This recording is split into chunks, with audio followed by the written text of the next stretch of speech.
just going to treat this as a continuation of the last session. And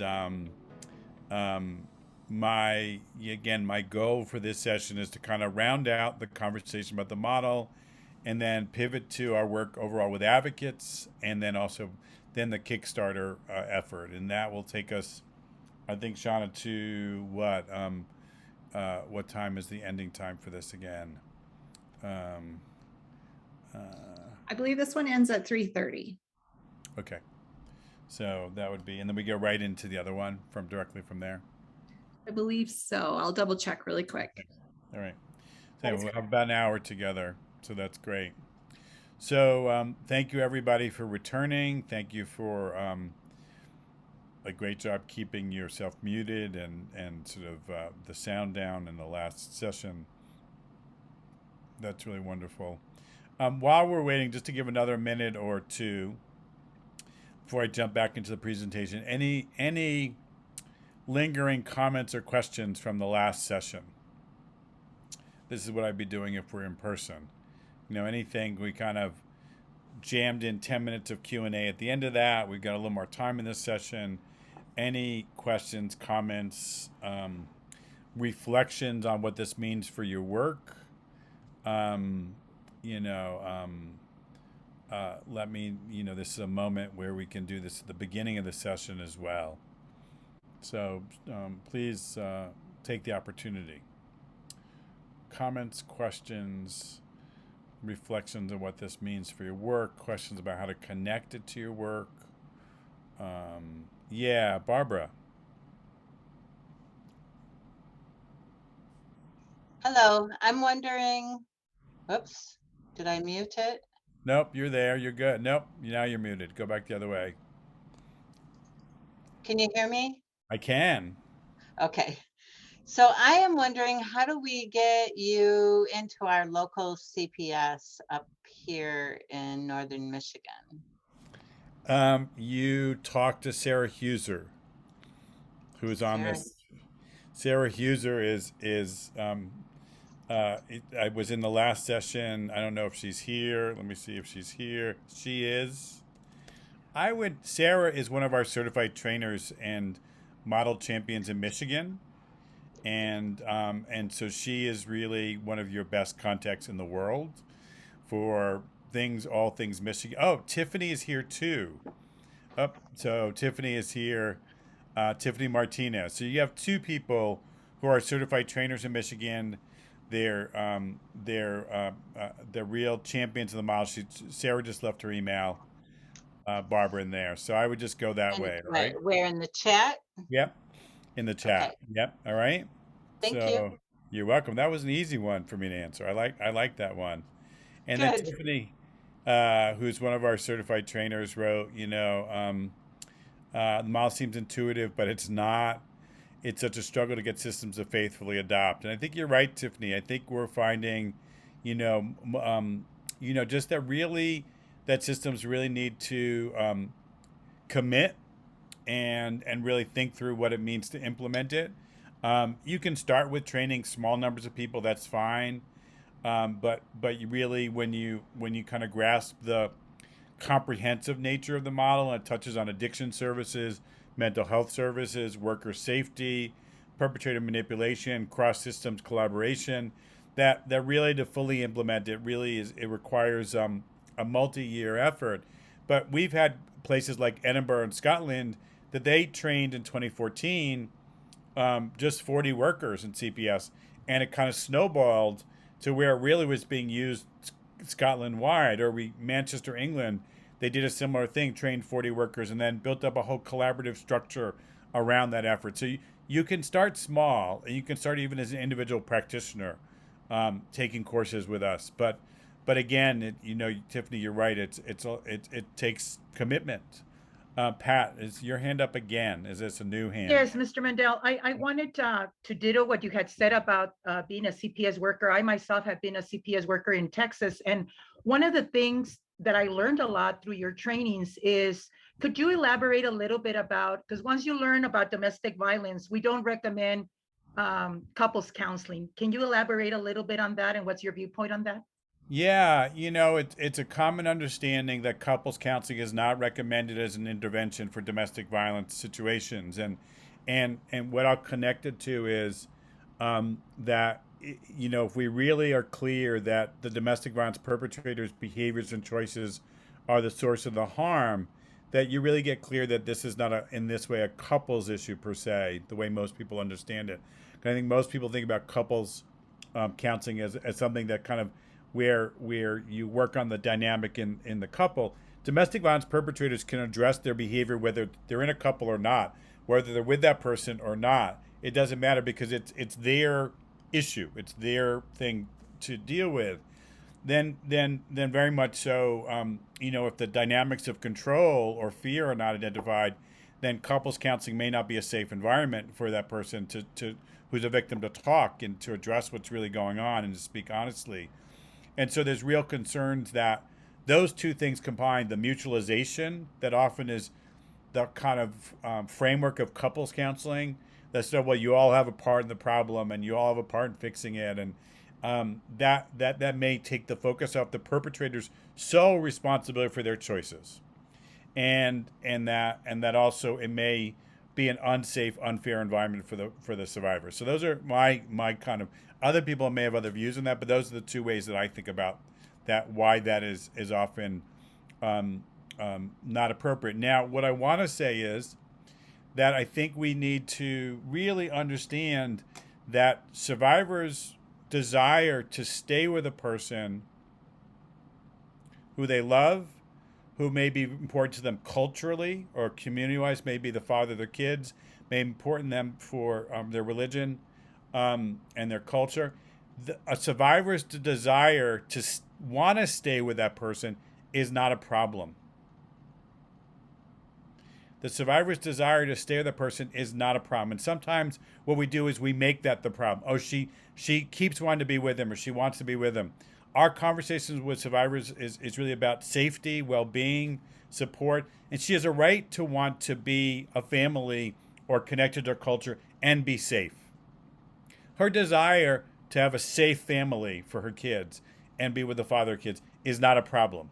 The reality is that we have to frame it as, well, the perpetrator may not want to make those changes or may not be able to make the changes so you can have a safe, loving family environment for yourself and your kids. So then the question goes back to what do you want to do if he's not going to change? You may have some hard choices to make, but really the responsibility, part of the message of the model is we're often not doing enough to acknowledge that it's okay for her to want that. We're not doing enough to actually intervene with the perpetrator in different ways. And we're not recognizing that communities, particularly communities that have been traumatized, really want us to help men in their communities both stop the violence and heal from their trauma. We're hearing this over and over again, working with First Nation communities in Australia. Again, we're working probably most heavily with First Nation communities. And they really love the model because it focuses on their men in their community as fathers, recognizes their role as fathers, but really pushes a message of responsibility and doesn't see that arrest and incarceration by itself is the answer, and which they feel like is the mainstream dominant paradigm in Australia to deal with perpetrators. Well, arrest them, incarcerate them, get them out of the house. And what they're saying is these men are part of our families, part of our communities. We're a collectivist community. Community is so important to us.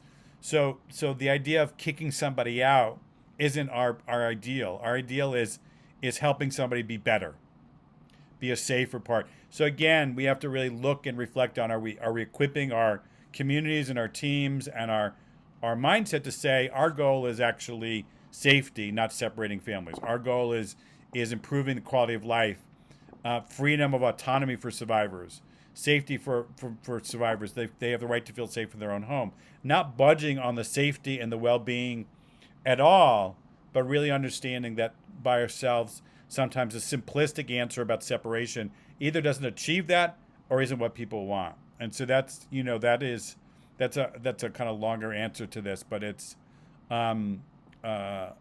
it's part of where we stand. And David Garvin, thank you, is dropping one of our white papers in there, which is about how perpetrator intervention program certificates are dangerous. And what the point of the paper is, you can't just focus on compliance. You have to focus on behavior change. You know, is the perpetrator naming the behaviors, claiming the harm, and changing the behaviors. You know, we all need to skill up in this way around our competency, confidence, values, approach, and say, wait a second, we need to work collectively around this and not just sort of see BIPs as the answer, quote unquote. BIPs can be a really integral part of change, can really help somebody engage, become motivated to change, or engage in the process of change. But we as professionals can't outsource every bit of this work or every bit of these interventions just to BIP programs. We all have to really skill up in our ability to talk to perpetrators, to document their impact, to use a perpetrator pattern-based approach, and use that language, because accountability starts with the way we define the problem. If we define the problem as survivor's trauma history, or she keeps going back, then our solutions are going to be focused on the survivor. If we focus on the perpetrator's behaviors, the source of the harm to the kids, then we're going to have a leg up on, okay, what are we doing to intervene with this person? How have we tried to intervene with them? What does that look like? Did the intervention make things safer? And one of the most basic things is to ask, you know, did his arrest make her safer? Did his arrest make the family functioning better? Did that stay away order, that order of protection, how did it change the lived experience of the adult and child survivor? And really around that is really just this basic idea of partnering with them and asking them and trying to understand what their social context is, but what the perpetrator's pattern is. Because for some perpetrators, that arrest is gonna tamp down their pattern. You know, is going to change them in some way, short term or long term. But for other people, that arrest is going to escalate that pattern. And so we have to be willing to understand the pattern, enter into that conversation with the survivor, not be too attached to what we think is right or the appropriate way this should go, and really be on guard for what I think about as professional arrogance, where we think we know better than the survivor about what should work for her, you know, and what she should have done. And all these things kind of fit together. If we don't do the pivot to the perpetrator, particularly in the child welfare space, what we're left with is regulating, controlling, and dictating to survivors. Because if our mission is child safety, then we're kind of left with, well, how do we get there? Well, we've got to make somebody do something different. And we're not comfortable working with men. We're not comfortable engaging them. We don't know what to expect. We don't know how to hold them accountable in our systems. And so so we're going to keep going back to the mother. You know, one of my, you know, and I'm going to go to my PowerPoint in a second. So Pat, thanks for the question. I remember this conversation with a child protection supervisor years ago where I did a lot of case consultation. I did a lot of going out in the field. I did a lot of coaching for supervisors in child protection. I love the work. I really love working with those systems. And one of the supervisors was their worker was out, and she was talking to me about a case that her worker had, and she said dad got arrested for assaulting mom in front of the kids, and you know he's out of the house on an order of protection. And she said, well, the worker went and met with mom and interviewed her in the home, went great, found dad wherever he's living at his mother's or his sister's and interviewed him there, and that was great. And then talked about how she had mom sign an agreement, you know, had mom sign an agreement about you know, sort of what she was supposed to do. And so I waited a beat or two, and because she'd interviewed mom, she interviewed dad, and she had mom sign an agreement, a voluntary agreement, and she didn't say anything. I said, well, what about dad? And she said, oh, criminal court is dealing with him. I really want to kind of give you that kind of perspective about how we in the child serving world often expect, well, it's a criminal matter. He's the father of the kids. And I said, well, that's not okay. He's part of our case. He's the parent. Was he supportive of the kids' well-being? Was he paying the rent? What was he doing when he was in the home? Oh, yeah, he was paying half the rent. He was paying for groceries. I said, then I want you to make a plan with him that even though he's not in the home, that he has to buy groceries. Part of the reason why survivors reach back out to perpetrators after a court intervention is an arrest is all of a sudden she's financially on her own. He gets to walk away from responsibility. He gets to not pay anything. Nobody's holding him accountable for that. And so here was a case where we worked together and child welfare made him buy groceries at least. And so I think we really need to up our game in this area if we're really going to make the shifts in the way we work with both perpetrators and survivors. So, all right. So I'm going to go back to the presentation where I was before, and then talk a little bit more about the model, and then kind of describe our work with advocates and the KickStarter project, and then we'll be set up by 3:30 to go to the panel after this. So if you remember, we left off here. So this is where we were leaving off. But part of it is really, and there's another white paper in the same place that David directed to you about the other one about perpetrators' manipulation of systems. And there's also a podcast episode on this, Partner with Survivor podcast episode. But really part of our pattern-based approach, and this was really brought forward by our communications manager, Ruth Stearns Mandel, who's my partner, who's also the other co-host of Partner with Survivor. As she talked to survivors, she was really looking at officer-involved domestic violence. And what came forward was we weren't talking enough in our work about perpetrators targeting systems as part of their pattern. Perpetrators targeting child welfare, police, family court as part of their patterns of control, particularly post-separation, but not exclusively. And that part of what we need to understand, again, is moving past this just framework of that, did the kids see or hear the incident of physical violence? We really need to look at the perpetrator as a parent and say, what kind of parent makes false reports to child protection around the other parent, right? And we know non-custodial parents are the largest group of people making patently false reports to child welfare. There was a study done in Canada a number of years ago. That was one of the data points. Many of those are likely to be domestic violence perpetrators. And so you get, for instance, child protection being targeted for manipulation. It's the child protection worker, again, real case. Dad's been arrested. He's in jail. He calls the child protection worker and says, Mom's doing drugs. No facts behind that. Totally about harassment, totally about manipulation. Child protection worker just dutifully goes off and does a hair test and does a urine test. And if you think about that even though it comes back negative, which it did, it blows up that relationship. It shows her that I can reach you from jail. I can manipulate people and show you how powerful I am from jail. And so the effect of coercion is there, even if the test comes back negative. It's in the calls that perpetrators will make. Well, I'm wellness check. I'm worried about my baby. I'm worried about my partner. I'm worried about her mental health. I'm worried that she's going to kill herself. And can you go over the house? And so all of a sudden the police show up and sort of are checking checking on somebody. So again, it's this, your partner called and we now talk about gaslighting. It has a gaslighting element to it, because what everybody's going to see is he's worried. But what she knows is that this is a harassment tactic. And so you see this using police. You see this calling the police on a partner, making false allegations that make its way into family court, for instance, making accusations of parental alienation or drug use or mental health issues.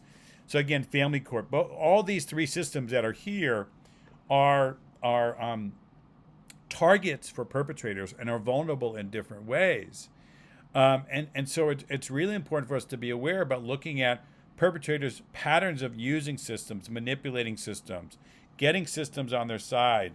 I remember this was a New Mexico case that was presented to me at one point, where the perpetrator the mother had an addiction issue she needed treatment for, and he kept bringing drugs and alcohol into the house, bringing it into the house. She finally used. He got abusive with her, and that as soon as she started fighting back and protecting herself, now she's been drinking. She's not supposed to be drinking. She's getting aggressive in response to his aggression. And as soon as she does that, he whips out the cell phone and starts videotaping her. And I want you to really think about this, because again, if you're just using a violence-based lens, an incident-based lens, that you're going to miss what's most important here. One is, and the judge got this, by the way. The judge said to him, "You're the father of the kids. How could you be giving the mother of your kids alcohol when she's not supposed to drink?" So the judge got that part of it. But the videotaping, the phone taping is about entrapment. It's about control. Because now I've got a tape of you acting crazy, acting drunk, acting violently, and not showing anybody I gave you alcohol. I'm not showing people that I assaulted you before that. I'm starting the video when you're responding. And now I have it in my phone. Maybe I'll show it to the police. Maybe I'll show it to our social worker. Maybe I'll show it to a family law judge. You'll never know, but it's here and I've got it. And maybe I've told you what I'm going to do, that I'm going to take the kids from you. And now I've got this horrible video of you decontextualized from my pattern of control. So it's so important that when we're really identifying fully perpetrators' patterns, that not only do we include the behavior to the adult partner, to the kids, to past partners, to the general public, to family, we include targeting systems, targeting professionals. And really kind of getting it that every time a perpetrator is lying to you about their behavior, denying that they did something, denying the impact, they are trying to manipulate you as a professional not to believe the other person, not to hold them accountable. And this has got implications for their kids. If somebody doesn't take responsibility, people make mistakes, people do bad things, but if they have a pattern not only of doing that, but trying to avoid consequences, trying to push off responsibility to the other parent, make them look bad, all of that says something about their parenting. All of that shows something about their ability to focus on their kids' needs. And so again, that we have to have this ability to language the connection between those false allegations, those making up stories, the making the false reports, and language what they mean for the kids and for the other person and their ability to function.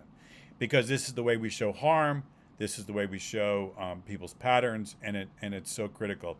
So again, really having this broad definition of perpetrators' patterns is so important. And this extends particularly to their ability to cause mental health or addiction issues in other family members, exacerbate existing issues, or interfere with their recovery. So part of what is really important to us is many systems we work in will tell us that the top 3 issues that they're facing, their families are facing, is addiction, mental health, and substance addiction, mental health, and domestic violence.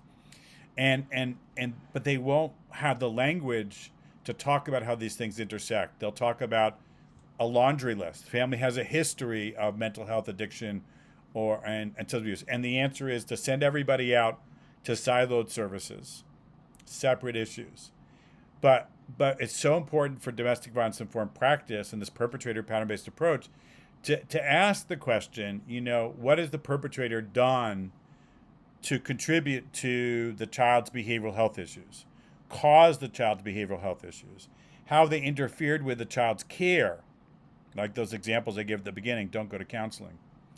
How is the perpetrator weaponized the survivor's addiction issues, by threatening to use it against her, by threatening to take the kids away from her. I worked on a case where the mother had her own addiction issues. She was getting clean. She got with a new partner. She got pregnant, and he was very abusive and controlling. And she had a child from a previous relationship, and he said to her, "I'm gonna get your kid taken away from you, and I'm going to have my kid live in the room that your kid's living in." And sure enough, he kept bringing drugs in the house. So here's a caregiver who is actively undermining the other caregiver's sobriety efforts, brings the drugs in the house, brings the drugs in the house. Finally, she relapses. And literally, as soon as she relapses, he puts her in the car, he drives to the local child protection office, and the kids are removed. He actually literally was able to follow through on his threat and manipulate systems to believe this was her relapse versus his coercion. So it's really important that we no longer decontextualize child behavioral health issues, adult behavioral health issues, adult addiction issues, when that victim parent is has an addiction issue, that we don't just talk about in this siloed way, but we really actively explore the perpetrator's role in noncompliance, undermining recovery, supporting recovery, hopefully, supporting getting counseling. Because if we don't do that, then we're not engaging in what is the most comprehensive, objective way of looking at this issue. And we're coming in already with a bias, which is, this is separate over here from this, when it really may not be. One of the examples of this, we worked with Queensland Child Safety, and they did a really good job using our mapping tool and mapping out the survivors' efforts to get sober, and then the perpetrator's efforts to undermine it, where he showed up where she was getting recovery, he would interfere with transport, he would be abusive to her prior to her session, and so her anxiety kept going up, and eventually she dropped out of her program. And so they were able to identify the perpetrator's tactics and the impact it had on her, which was wonderful. But they fell back on old documentation styles, which meant that all the judge saw was mother was non-compliant. So the social work practices here was really good, but the court case was presented in an old style failure to protect way, and the mom was really hung out to dry, and they weren't seen as nobody was being presented with, oh look, this is what the perpetrator did. And therefore the judge couldn't focus on the perpetrator's behavior, but ended up focusing on the mother's behavior. So this is so important to really make these linkages as part of this perpetrator pattern-based approach. And a couple more things about this. This is just an expansion on some of the ways that perpetrators use a survivor's drug addiction as a way to manipulate, control, separate, attack. This is out of a book I'm working on, a project I'm working on, and so you just quickly, you want to see that it's not just what he does to her, but how he uses her addiction with the kids. Your mom cares more about getting high than she does about you, and then how this becomes a way to leverage or attack her relationship between her friends and her support network, and really making her look bad and potentially making himself look good, and then manipulating helping systems, therapists, counselors. I'm so glad you're involved. She needs help. So if you ever sat down with someone with a history of violence and he points and sounds so great and says, well, I'm so glad you're here to help her, he's going to look like the white knight. And it's part of the manipulation of perception, of systems, and then finally, the manipulation of child safety or family court. This idea of I'm gonna say she's so messed up drugs that the kids aren't safe with her, as a way to control her and punish her. So again, there's a lot here, but just it's again trying to get people to think that if we want to hold perpetrators accountable, we need to really see the sophistication and the entire pattern, all the different pieces of this, and really see this. And that really we have to challenge ourselves.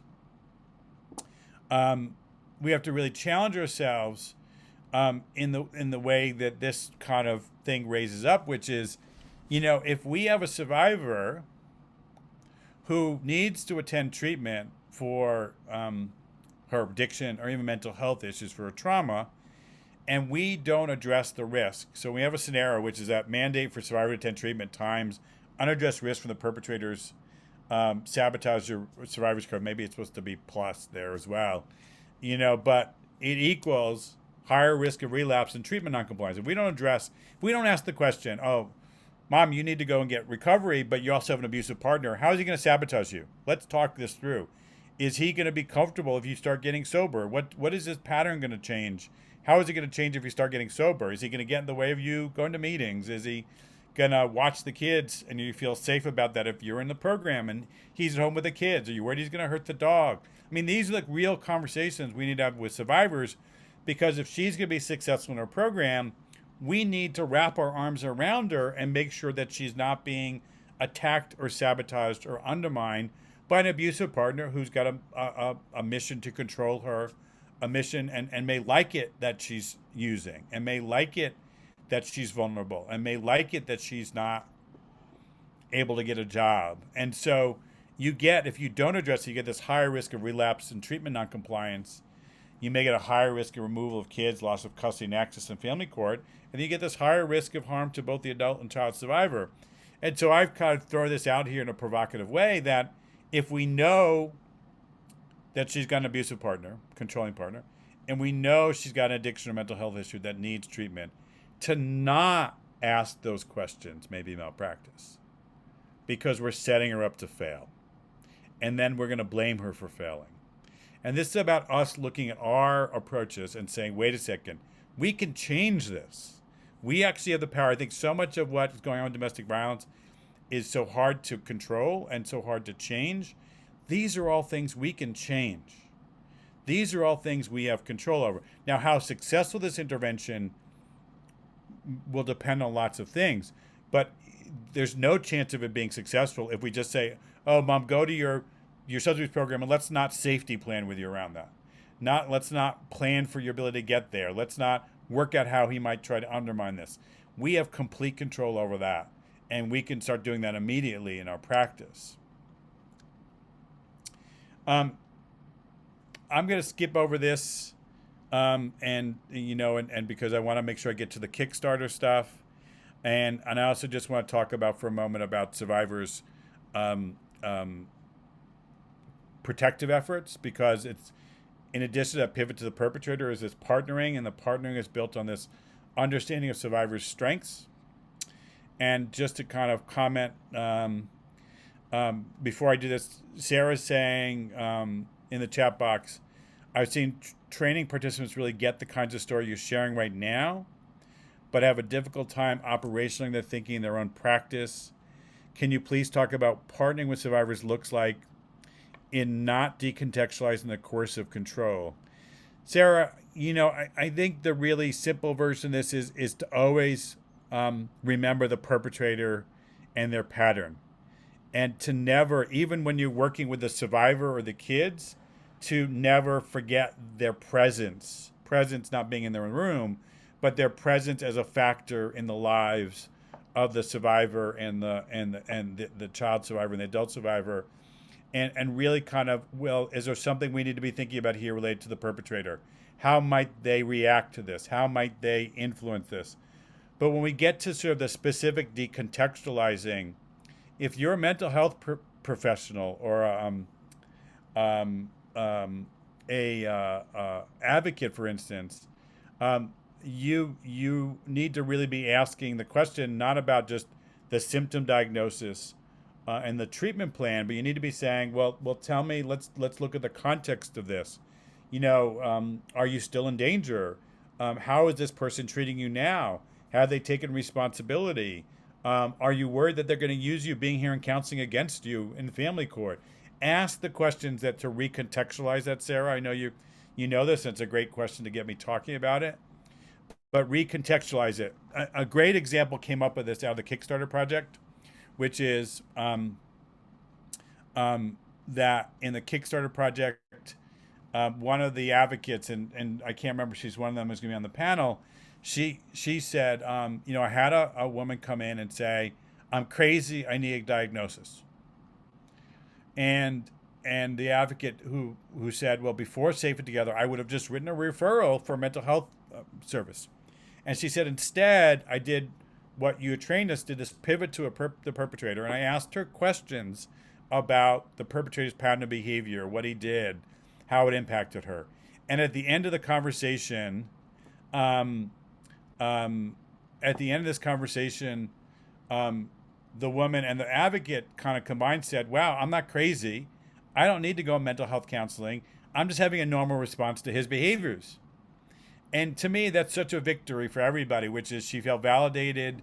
she was able to name that her feelings were related to his behavior, that she didn't go get caught in a mental health system that might have pathologized her, and that really now she walked away with not only a sense of validation, but language that could talk about what he was responsible for. And to me, that's such a great, sort of a way to kind of see this in action and recontextualizing survivors' emotional experiences away from this pathologizing to what's a more strength-based, contextualized understanding of what's going on with them. Stephanie, I'm gonna come back to that question, and I appreciate Derek, your comment about that. I'll see what I can do to speak to that at some point, because it is a big issue, and I'm very aware of it. I just wanted to make sure that people heard a little more about the partnering side of the model, which is goes in assuming, even if somebody's not calling the police or getting a restraining or protective order, that they're engaging in acts of resistance and protection, even after separation, even when they're together, even if it doesn't look like what you think it should look like. And that you use, when we train in the model, we use people to really think about categories, about behaviors that are protective. And really, you see these examples, most of them are not involving formal systems, but really giving mothers credit for the day-to-day behaviors they're engaging in to keep kids on track, to keep them going to school, to give them normalcy. I remember talking with a survivor who told me, she said, once I left, I really tried to maintain my kids' awareness of their schedule 2 weeks out, because he would do so much disruption. And so she said, I was really trying to give them complete sense of stability, and that as soon as something changed, I would let them know, because he was so destabilizing of their lives that I was really working in a very thoughtful way to really compensate. And there's literature that actually talks about how domestic violence survivors are often better parents in many ways than non-survivors. And I want to, I want to give that to people as something to ponder. But I intuitively, for me, it now makes sense, because they've had to work so hard at compensating and considering all the variables, as trying to stay focused on their kids' needs, and all these different things that you see that they actually do better in some definitions of parenting, that really important for us to recognize. So not to jump to the assumption that somebody, because they're still in a relationship, they didn't call the police, that there's nothing protective in there. And really don't just assume that protection or strength is about going to counseling. Really look at the day-to-day behaviors that somebody's engaging in and see where that takes you. So the last little bit is this idea of really kind of keeping ourselves connected to kids' experience, which I won't spend a lot of time in, but this is a great piece of work by Kathy Humphreys, who's a collaborator, about what kids need. And we're really always trying to ground accountability and responsibility in the experience of adult and child survivors, and to really start engaging in language and framing, what we expect, what reparations looks like. The kids, the article that Kathy wrote talks about reparations or repair. I think there's a very important conversation that we need to more engage in, and you may be hearing it from other presenters at this event, but really about expectations of reparations, of repairing harm that we place on perpetrators as parents, particularly post-separation. Because I think a lot of times we'll think, oh, there's no more physical violence, the kids are okay, we can move on, we can close the case. But even if there's no further physical violence, there may be ongoing coercive control, but there's also a need to support, for the kids' sake, repair. And so part of it is really using some of the language that's in the family court arena around collaborative co-parenting, responsibility as a parent post-separation if you're in that environment, and collaborative co-parenting. People will talk about a good collaborative co-parent will admit when they're wrong, will do a self-inventory, will express themselves with respect, appreciate the importance of their partner's relationship with their kid, that they will take responsibility for their mistakes. I don't know if I said that already. But you begin to see that we need, as professionals, to build up our language framework about this, in order to really hold perpetrators accountable as parents. So I'm going to stop this. I'm going to jump out of this slideshow and move to the part 2 of this. Give me 1 second. Any questions as I'm doing my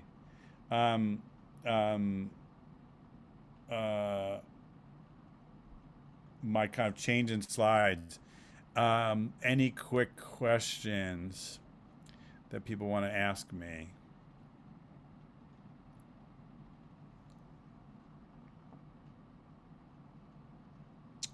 Doing a little behind the scenes. Thanks, David, for the encouragement about the podcast. Karen, your answer to your question is it's not required when we work with CPS that they actively collaborate with DV organizations. We work directly sometimes with DV organizations themselves, so it's not always, CPS is one of our major kind of sectors we work with, but we also work directly with DV agencies themselves. We work with domestic violence liaisons, co-located advocates. We work with women's sector, and I'll talk about that in a minute. But child protection doesn't need to engage in a collaboration with CPS, with DV advocates as part of their work. Part of what we believe is that child protection and other agencies need to be DV informed to achieve their own mission. And that leads to natural collaborations with specialist family violence organizations. But this is also about child protection, understanding you can't achieve the mission of permanency, safety, and well-being of kids if you don't build up your capacity around this issue and the work that we're outlining. And I'll talk about that in this next PowerPoint.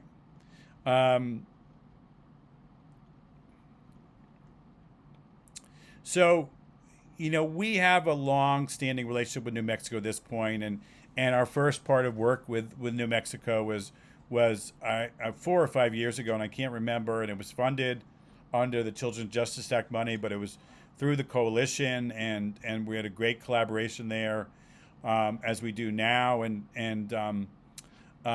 they funded us doing a systems assessment that we did, on looking at the system and child protection and the way things connected, and then kicked off with some training, and then kind of it's been an ongoing engagement through CYFD actually over the last few years.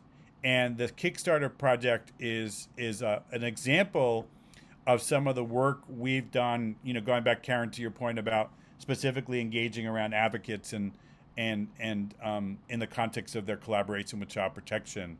And so we cut our teeth. The model really developed in a context where we were bringing advocates in to be co-located consultants in Connecticut, where I'm based, for a number of years. We ran that initiative for about 5, 6, 7 years, where DV agency staff came in, not as liaison, but as consultants to work inside child protection as a co-located consultant.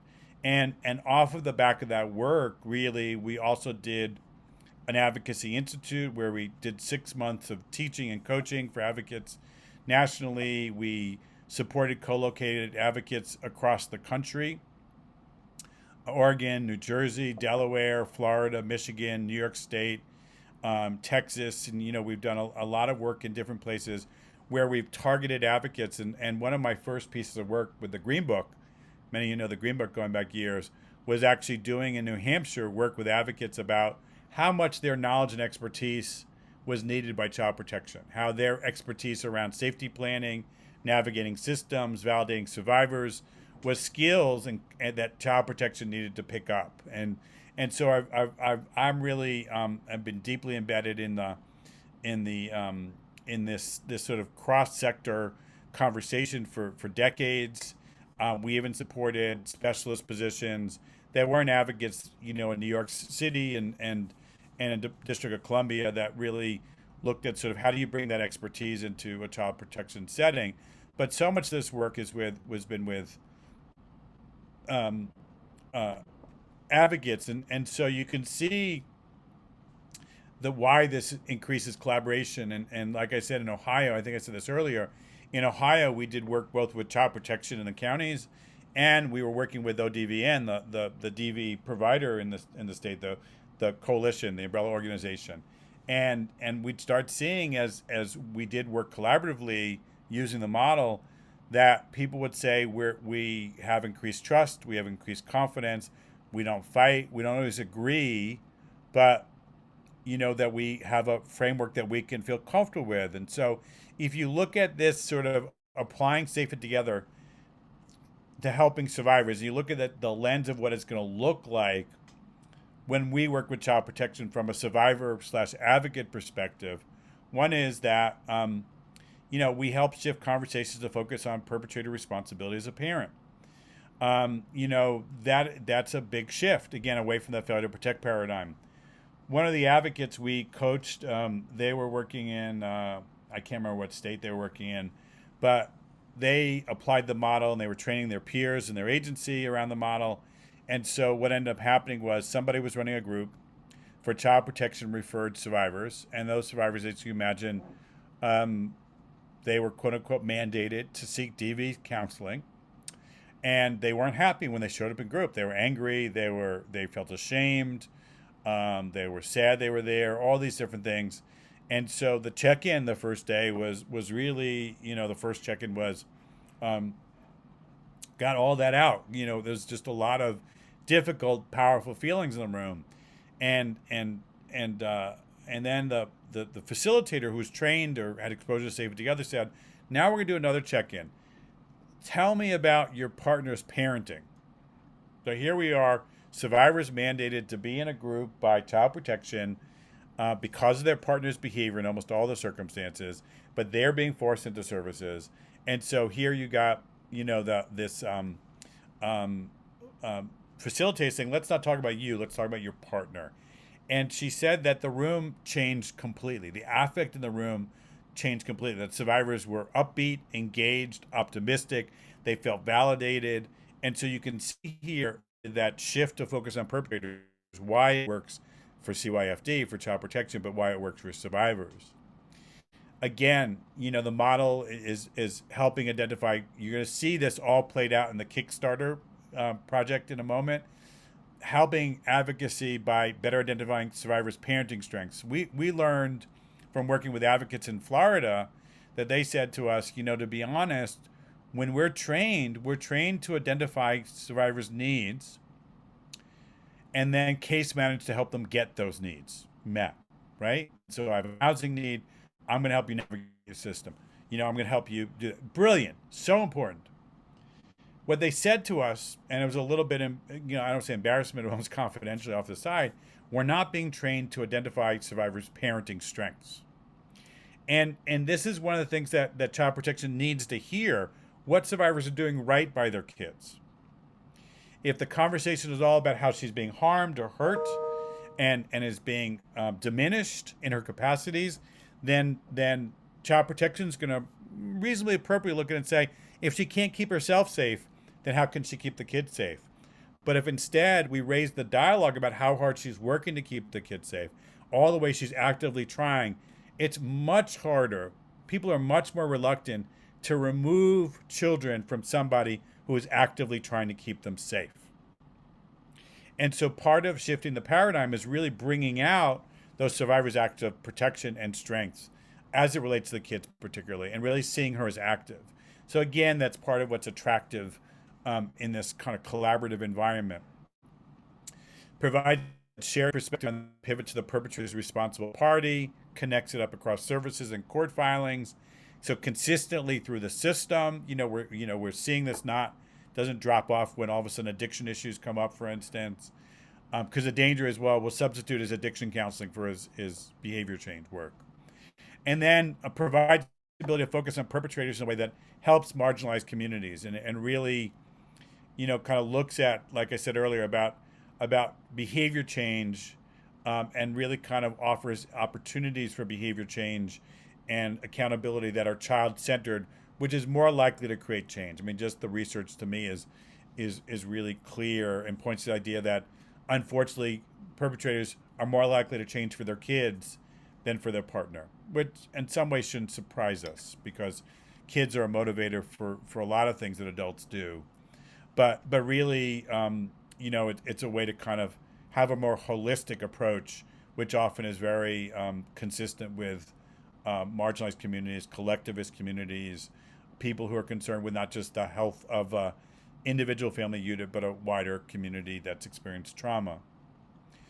So this KickStarter project happened in the context of a whole bunch of other efforts we've been doing in New Mexico that New Mexico has been supporting, whether it's e-learning, whether trainer certification. I won't go into all the bits of this, but I wanted people to hear that there's a wider context.